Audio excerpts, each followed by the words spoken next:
Herzlich willkommen! Moin moin! Would you rather be in a long-distance relationship or bring your partner with you on an adventure across the globe? Well, today's episode dives into love abroad with Jorana and John, a couple navigating life in Germany together. Hosted by David Gilland, Resident Director of USAC Lüneburg, we explore partnership, culture, and the quirks of German life, plus David's own experience in a cross-cultural marriage. So grab a coffee and tune in for stories of the joys and challenges of life abroad, especially when it's shared with someone special. Hello and welcome to the Study Abroad Pod. My name is David Gilland and I have been the USAC Resident Director in Lüneburg, Germany for about 2.5 years. Today I'm talking with two of my current students, Jorana and John, a couple who is long distance in the States but chose to study abroad together here in Lüneburg. Jorana, why don't you go ahead and introduce yourself? Hi, so my name is Jorana Buncevichuta. I am majoring in International Studies and Germanic Studies, and my home university is Indiana University, Bloomington. Okay, and John, can you tell us about yourself as well? Yeah, my name is John Cook. I study chemical engineering at the University of Utah, also originally from Indiana. Can you tell us a bit about what brought you both to Lüneburg, Germany, and how long you've been here? So we've been here for, almost 4 months in Lüneburg, and what brought us here was really, there was one day we were talking about studying abroad because it's required for my major at my home university, and then John was currently doing a co-op for a company and had to take a semester off of school, and then realized he would have to graduate later, so that kind of gave him some space to also study abroad. And there was one random day we were calling each other and he said, "Jorana, should I study abroad?" And I said, "Yeah, that would be awesome." And then he said, "Would you do it with me?" And I just said, "Okay, but we have to be 100% on this." And then we just said, "Okay, let's do it." And then we did it. And how did you find Lüneburg and USAC?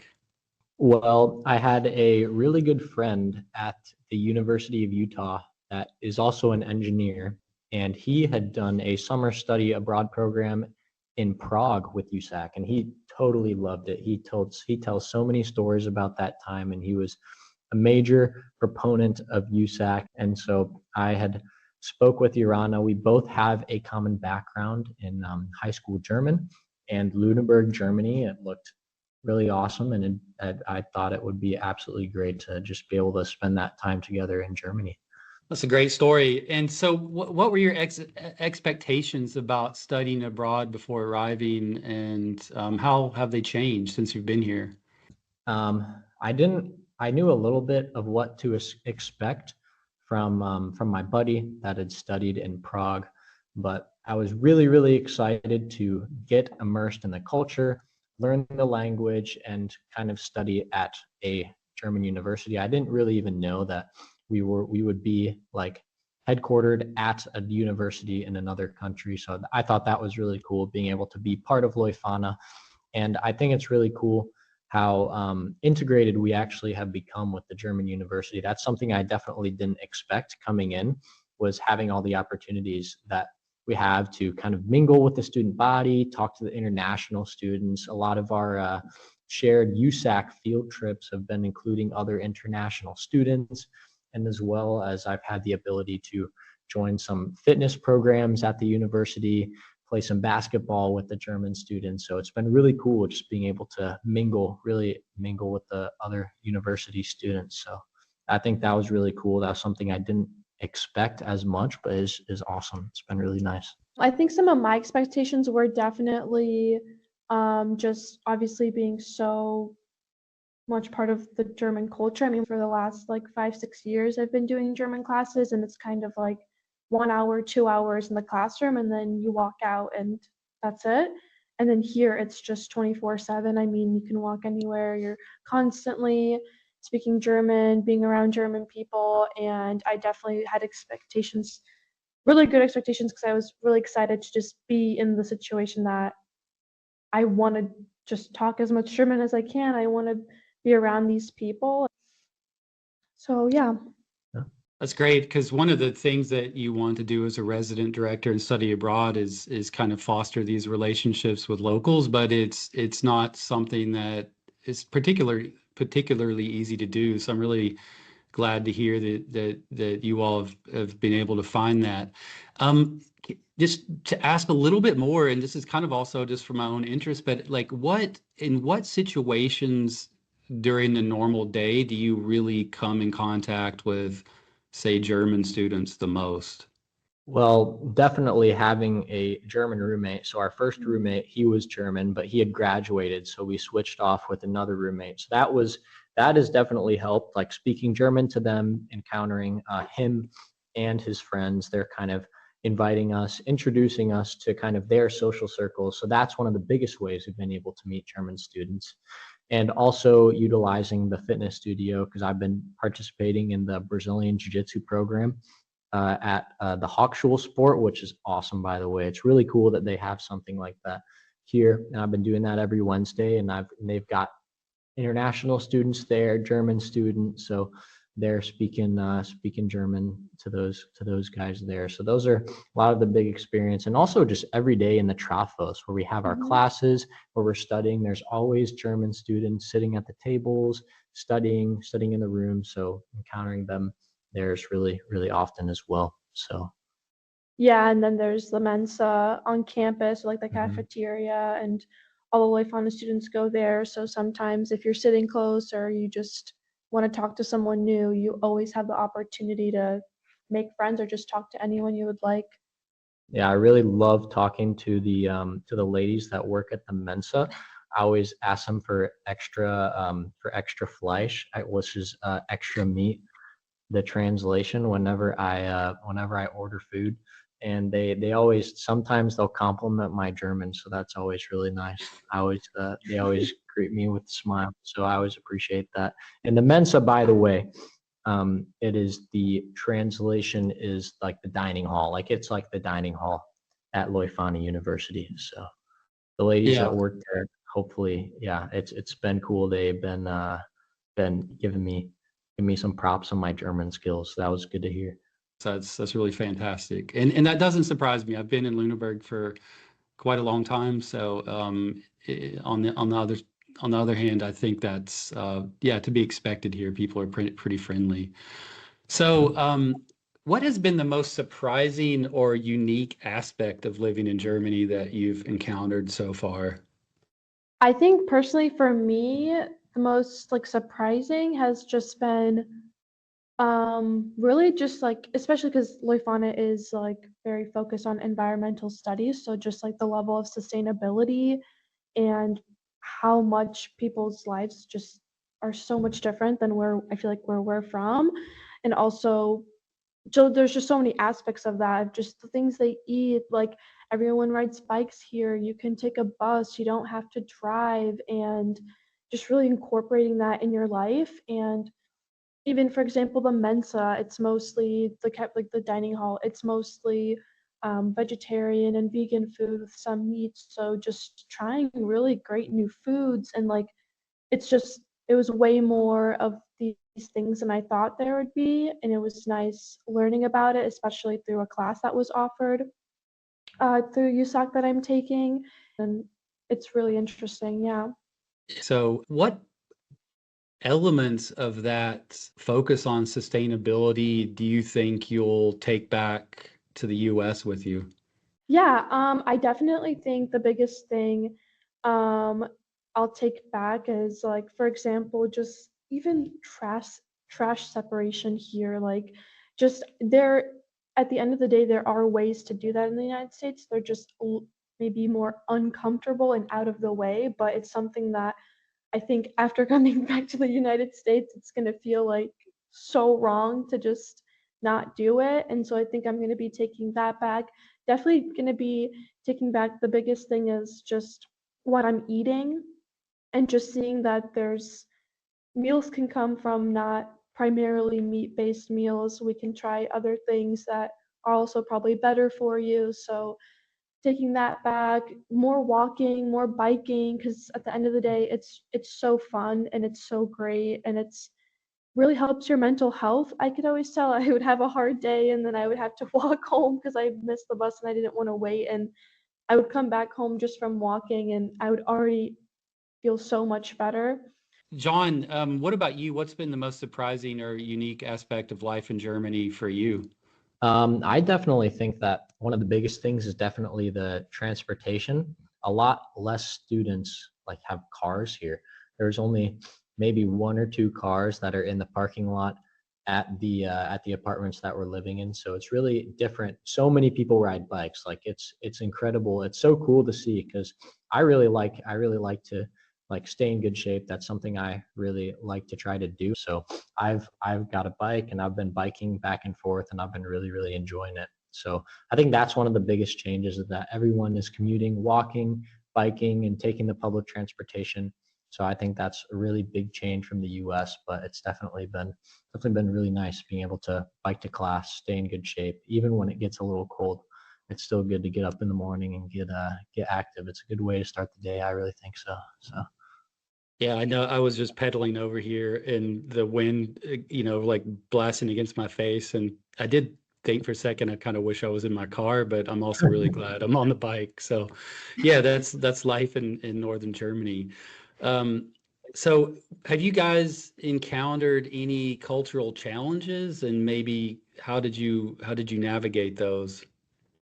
Well, I think that it's definitely been easier to adapt to the culture, like having Jorana here and having a lot of the other American students with USAC. So we always have the people that share our culture with us when things get hard. So I think that's been really helpful. And Jorana is also like European, so she's Lithuanian, by the way, from Lithuania, which is an absolutely awesome country. It was awesome.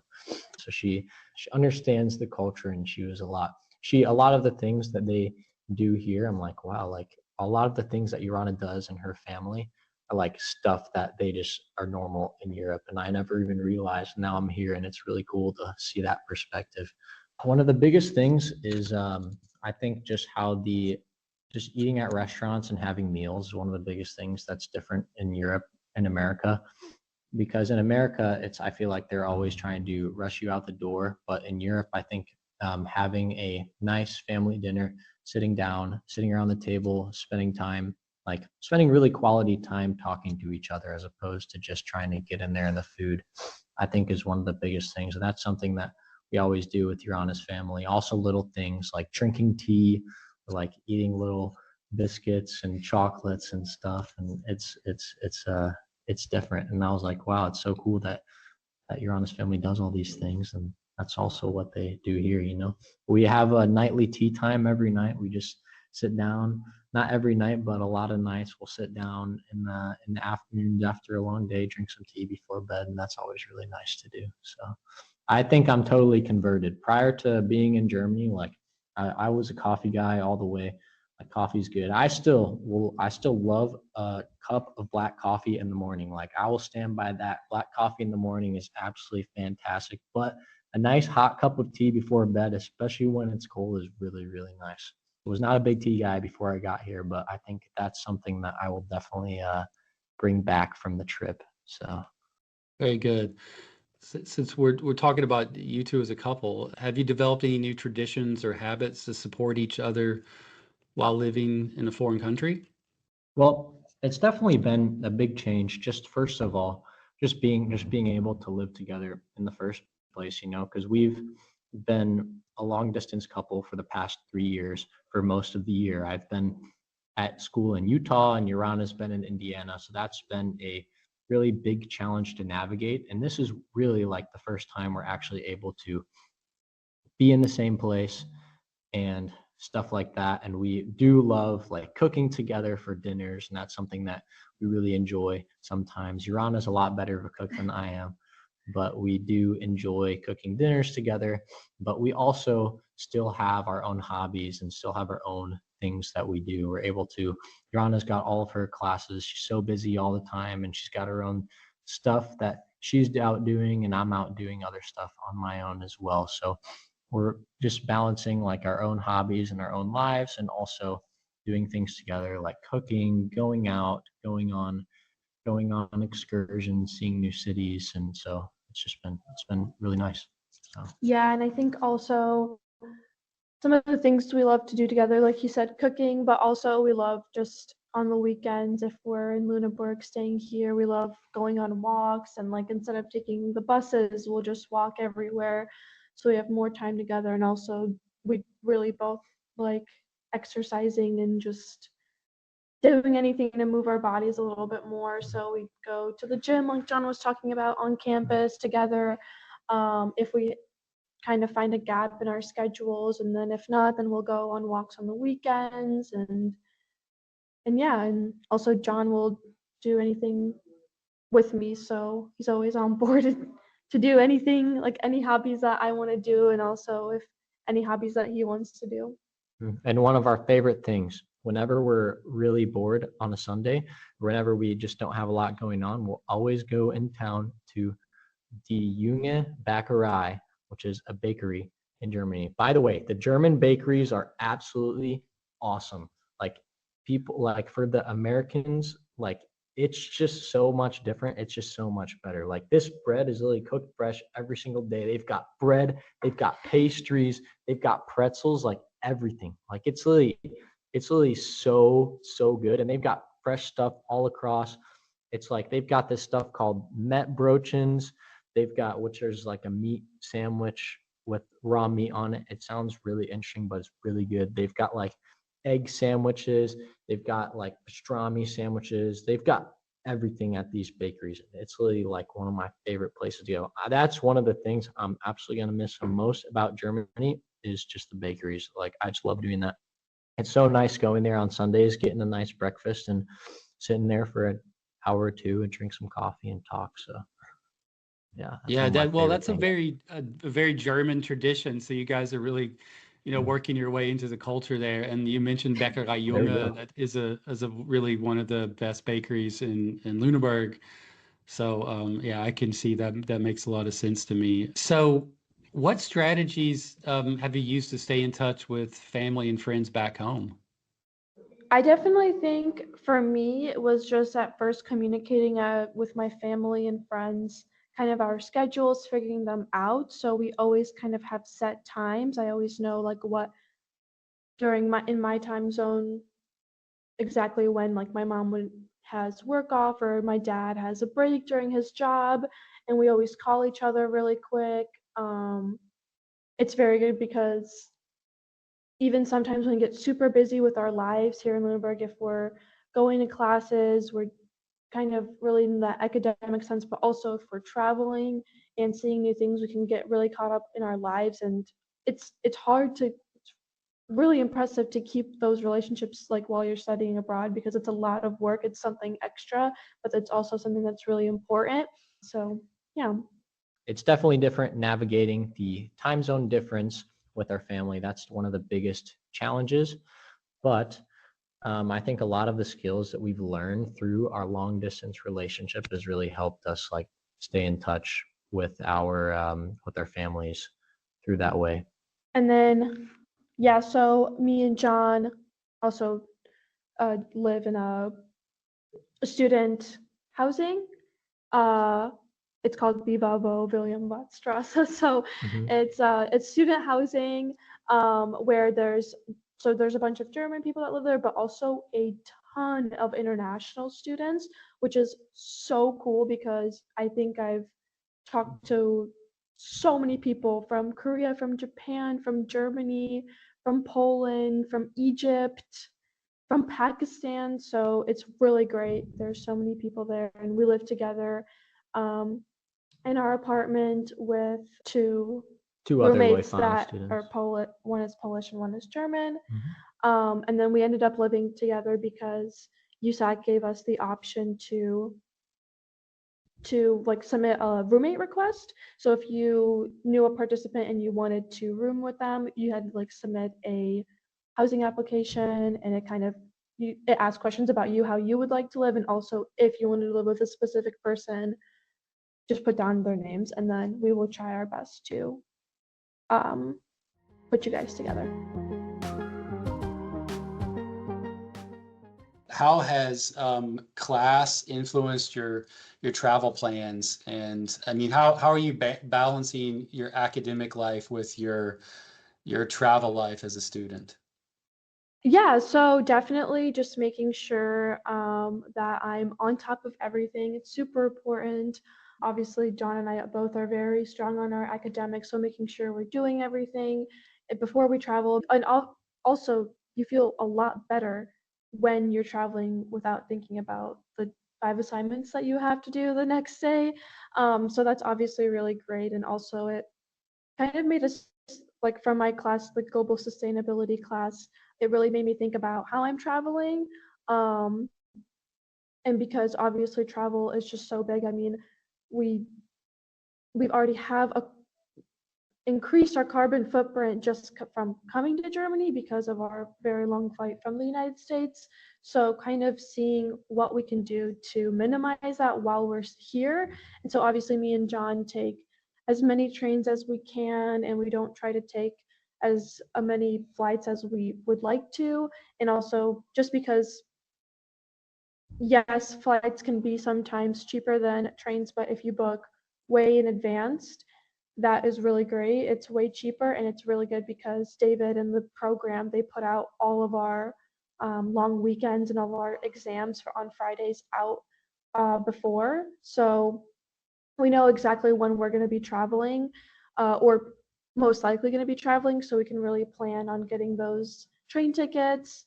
And if we're somewhere else, we always make sure we know what their guidelines, let's say just like trash separation, or like what they're kind of like what in that country or region, what's different.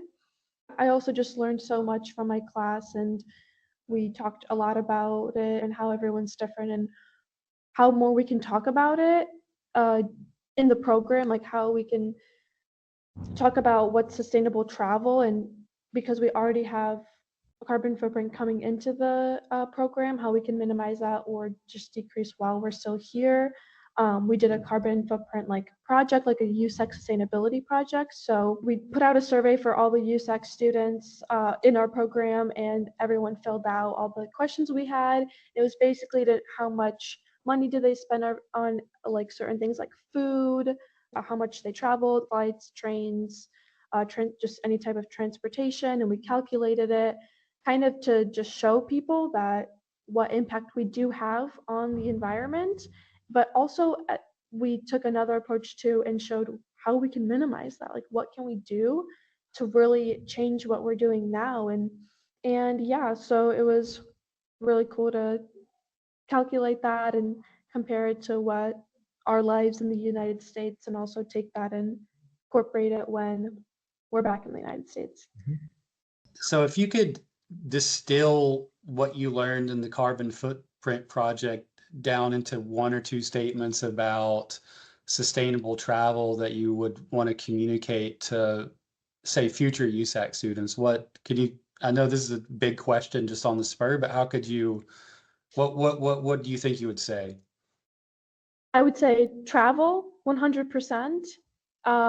Really, really, the biggest thing is see how you're traveling, and that there's always, always options for trains and bikes and walking and just all of that. I mean, you can just tell the immense impact. It's so much better to take that train, and it's cheaper. And then I would say the second really biggest thing is just minimizing consumption.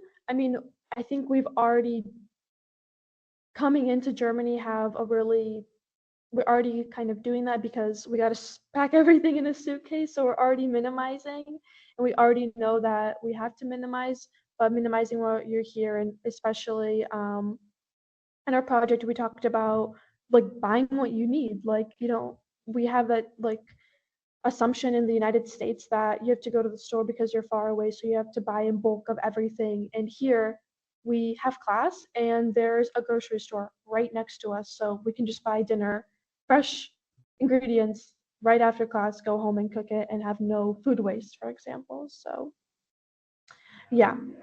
I've got to go to class soon, but before I go, I'm going to tell you guys my 3 favorite things about Germany, okay? All right. Are you ready for this? Okay. My 3 favorite things about Germany. Number 1 is Berlin. Berlin is quite possibly, the greatest city in the world. One of our first big USAC field trips that we took was to Berlin. And oh man, that place is amazing. There's so much there. It's literally, the food is amazing. There's so much history, and it's only a 2-hour train ride away from Lüneburg. So it's really close, and we're able to get some train tickets and go have a great time in Berlin. So that's one of the best things. Number 2 is Munich. Oh my gosh, not Munich, but Oktoberfest. Oktoberfest is one of the coolest things of all time, especially the Munich breakfast. Like, the Munich breakfast is Weisswurst and pretzels. So whoever thought of pretzels for breakfast, that might be one of the greatest ideas that I've ever heard in my life. So Weisswurst is like these little German sausages, and you eat it with a pretzel for breakfast with mustard, and it's like, that's like the Munich breakfast, and it is so good. All right, and number 3 is my favorite food, called Leberwurst. Okay, Leberwurst, I literally eat that stuff like every single day. I'm not even kidding. It is so good. It's basically this liver sausage that you can spread on a piece of bread and eat, but it sounds really, really crazy, but it's so good. Like, it's actually like really delicious. So if you guys ever are in Germany, you've got to try it. Like, I'm telling you, and they have it at Aldi's in the US too. I just never knew it. All right. Anyways, now we're going to flip the script. And I'm going to ask David a question. So David, definitely really interesting, as most of the USAC program directors are not Americans. So how did you find yourself as a USAC program director in Lüneburg? And could you tell us a little bit about your cross-cultural romance? Okay. Yeah. Yeah, that's a good question. Thanks. Well, actually, I was doing my doctoral work in Scotland, and that's where I met my wife, who's German. She was also a PhD student there, and so we met. And she was actually applying for jobs in the U.S., and I was applying for jobs in Germany, and the one in Lüneburg stuck a little bit more quickly, and so I ended up moving to Lüneburg in 2011. And then she came to Lüneburg, and we got married eventually. And so I was teaching at Leuphana, and then also at the university in Braunschweig for a few years, and did another stint in a high school here, which was a great experience, but also very difficult work. And yeah, came to USAC about 2.5 years ago, and that was, really, I got to know the USAC program right when I moved to Germany, so almost 15 years ago. And, I think you're right. Most of the resident directors abroad are local, or at least from that country, but not in every case. And I think, there's advantages and disadvantages probably to every situation, but I do think, at least I try to communicate what it's like to be an American in Germany to the students here. It can be frustrating. There are things that are weird. There are things that are uncomfortable, but I've been here long enough to also see why things are the way they are, and they have explanations. That doesn't mean that it's always great, but I can kind of explain things, and I know a little bit about how Germans tick. I'm married to one, and so I feel like if there's something I really do have to offer, it's kind of that insider knowledge, in the sense that I know what's going on in Germany, but I also understand how Americans might process that. So I try to really very intentionally speak from that position to try to say, well, this is, things are the way they are for a certain reason. And I think that's one of the nice things about what I can do in this position as a resident director. And I really enjoy that. You get a lot of questions on the fly about why is this? Sometimes I really have a quick answer, but that's really one of the fun parts about the job. People ask questions all the time, and I have to really think. But that keeps it interesting and new. It's this, I'm in Lüneburg. I've been here for a while, but every new group of students kind of helps me see Lüneburg with fresh eyes, and that's really it's a privilege, actually, to walk through town for the 10,000th time, and yet also be able to see it for the first time in a certain way. So that's really, really nice. Yeah, well, I just want to say that it's one of the coolest things about the USAC Lüneburg program is on day one, seeing a friendly face in America. Also having an American leader has really been helpful to help us be integrated in the culture earlier, a lot less intimidating that way. Okay, so David, I've got another question for you. So having a cross-cultural relationship, having a German wife, what cultural differences have you had to navigate in your guys' relationship? In a cross-cultural relationship, communication is really it's kind of like one of the greatest things. It's also where the biggest problems can arise. So, I think, my wife is really highly fluent in English, and my German's not too shabby at this point, and we still find ways to miscommunicate. You know, how you phrase things, your tone, the way you use certain words. So there's a lot of discussions in our house about, what did things mean? And there's still miscommunication. That's not to say there's not a lot of also really, really good communication, but it certainly is, it makes it becomes a factor in life, and we, in that sense, very much kind of a linguistically oriented family. And we're switching back and forth between languages, so it's really. But I think that's an advantage, and it gives you a lot of flexibility in communication, and you learn how to express things in certain ways. So yeah. Well, thank you guys so much for having me on the USAC pod. I've got to go run to the International Affairs since 1945 class. I've got a presentation to give, but thank you guys so much for having me. It was great being a guest on the podcast. All right, John, thank you so much. And I've got this from now on. Okay. Do you think that you've adopted any German traditions or values in your relationship in your family, or some that are different or American ones? Yeah, absolutely. Where to begin? I think we live a European lifestyle. We do have a car, but we take the train as much as possible. We really do think about how much things cost. Also, in terms energy usage costs a lot here, so we're really careful with how we use heat and things like that, and our appliances. I suppose for me personally, I try to really take time to enjoy life, not be so on the move all the time. It's one of the things really like about being a resident director and going through town with the students. That's one of the things I came to Europe for in the beginning. And so experiencing that with students again, anew every term is really great. I think, in terms of food, we have become a lot more vegetarian/vegan in our eating. We eat a traditional German Abendbrot a lot for dinner. So it's really common in Germany to have a cold dinner. So that would be, a loaf of bread with maybe cold cuts, cheese. We add some salad or maybe some soup to that, but really not a fully warm cooked meal for dinner. That's something, it's grown on me over the years. I found it a little bit difficult. Especially in the winter, I really wanted a warm meal in the evening, and I've gotten used to having this Abendbrot, which is really common in Germany. I still cook some American stuff. There's German pancakes tend to be kind of really thin and flat, and American pancakes are fluffy. So I do make American pancakes. I'm from the South, so I like to fry chicken and make greens and even cook grits or cornbread occasionally. So we do that a lot. We grill a lot. So no, it's our house is definitely culturally mixed. It's a little bit of both, and hopefully the best of both rather than the worst.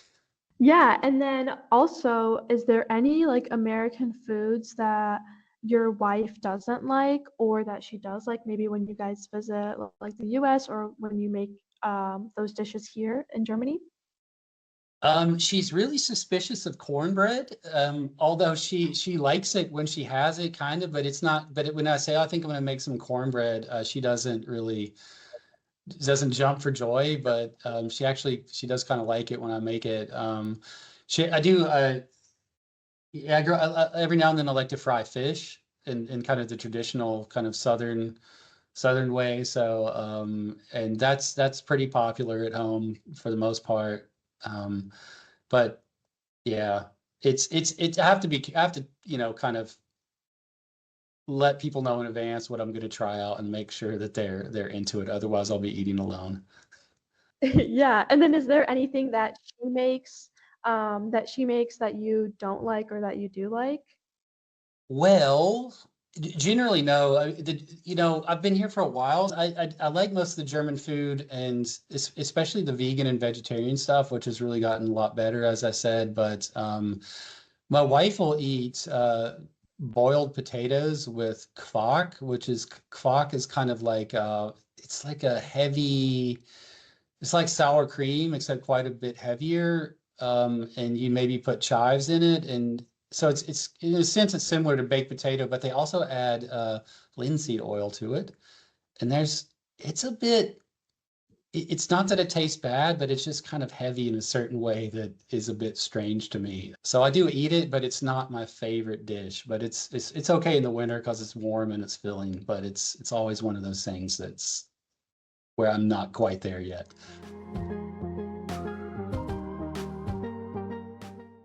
Have you noticed any differences on how Germans and Americans approach like love, marriage? Sure. I think, Germans are really private. So you you can know people for a long time before you get many insights into their personal lives. The best way to get to know Germans, it's great how John talked about that, but like going to the gym, getting involved in a sport or some kind of club or activity, that's where you really have a good chance to meet Germans, and they come out of their shells a bit. I don't know how to otherwise to say it, but you definitely see that the private life in a lot of cases is very, very private. There's people work together for 30 years and don't really know if their colleague is married or single. It's not always the case, but traditionally that there was a really big distance between the public and private life. So I think that barrier is one of the things that you do notice. As you get to know people, then people open up, and as you become close friends, then you really share in that probably like you would. But I think Americans tend to be a bit more open more quickly than Germans are. So that's definitely one of the things. And last question, David. So what advice would you give to others in a cross-cultural relationship? I think to be in a cross-cultural relationship, you have to be okay with yourself. You have to kind of be able to accept things that you don't quite understand and assume that, your partner wants the best. I think if you're either too self-critical or too unsure of yourself, it's really going to be hard to date or be with someone long term who comes from a different culture. I think you have to be at peace with yourself. I think that's a big thing. And then I think you need to be patient, and you need to try to understand. And I guess one thing I probably used to do 20 years ago was I kind of thought I knew how the world worked, and I wanted to put things into categories. And it turns out the world's a lot more complicated. And I think you just have to kind of take a step back and not be so quick to judge, not be so quick to put things into categories, because if you want to have everything nailed down with a label on it and put in a box in your shelf, that's eventually going to be a problem in a relationship. So I think I would encourage people to be comfortable with themselves and then be open-minded as much as possible. So, Jorana, how has being in Lüneburg shaped your perspective on relationships and communication? What's new for you in that regard now? Yeah, I think the biggest new thing was really just living with John, because we were only kind of close to each other, like in the same town for around like 6 months of our relationship, and we're going to be dating for almost 4 years now. So coming abroad here was really like very eye-opening just because it was the first time that we've been living together. So definitely changed my perspective because we learned even more about each other, which I didn't think was possible. Uh, that like how David you mentioned earlier, just having like when you talked about cross-cultural relationships, how much patience you need and everything. I think it was really the same thing for me, just knowing that although we know so much about each other, there's still new things and those things that we just need to be patient on and talk it out and that everything's gonna be okay, that we're different and we can also come together a lot. And it really did help our communication because I feel like we always had better communication because we were so long distance that we had to learn how to communicate with one another so much. But though this was kind of a different form of communication, um, because we are seeing each other every day, so it's kind of a different type of communication. So it was really interesting to see and kind of learn through one another. So yeah.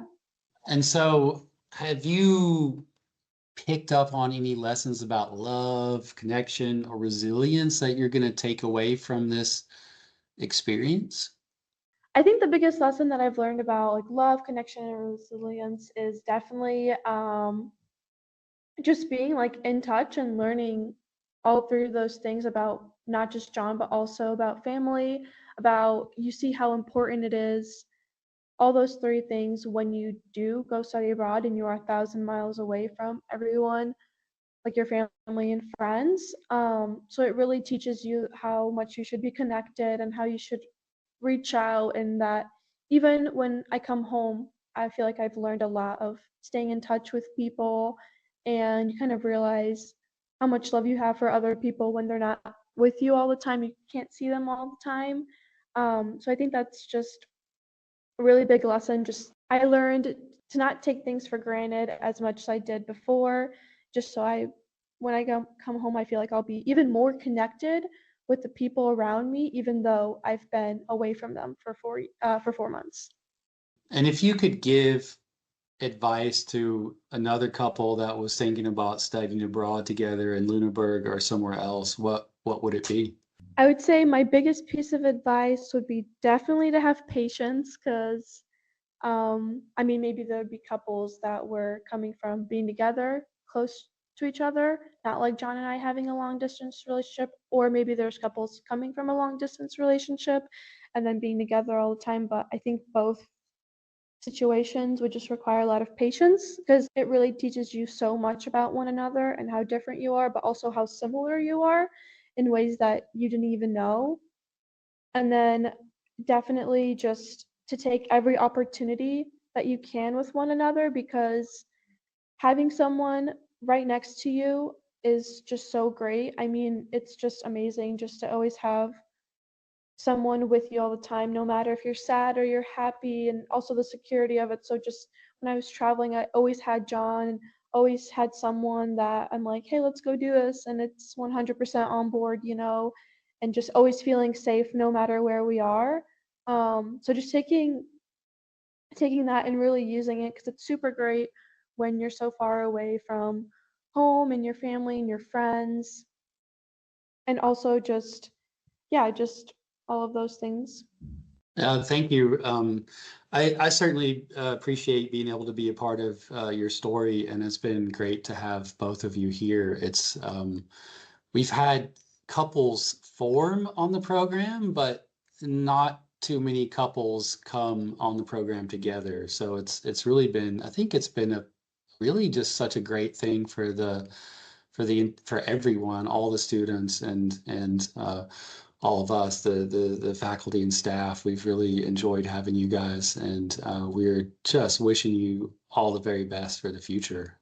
Yeah, thank you so much. I mean, it's also been super great, and just seeing the support from you, David, and just, I mean, you've been just a great director overall, just always there for us, which is really great. And yeah, thank you guys so much. So thank you so much for taking the time to speak with me today. I've really enjoyed this, and we hope that everyone out there who is listening will start checking out the USAC website and making their plans to visit Lüneburg. Bye, Jorana. Bye. Thank you so much, David. It's been a pleasure. Thank you for listening to the Study Abroad Pod, a podcast brought to you by the University Studies Abroad Consortium. Please listen, subscribe, and review us on Buzzsprout or wherever you get your podcasts. You can follow USAC on all your favorite social media channels at Study Abroad USAC. And if you have an idea for a future episode or want to learn more about study abroad, you can email us at studyabroad@usac.edu.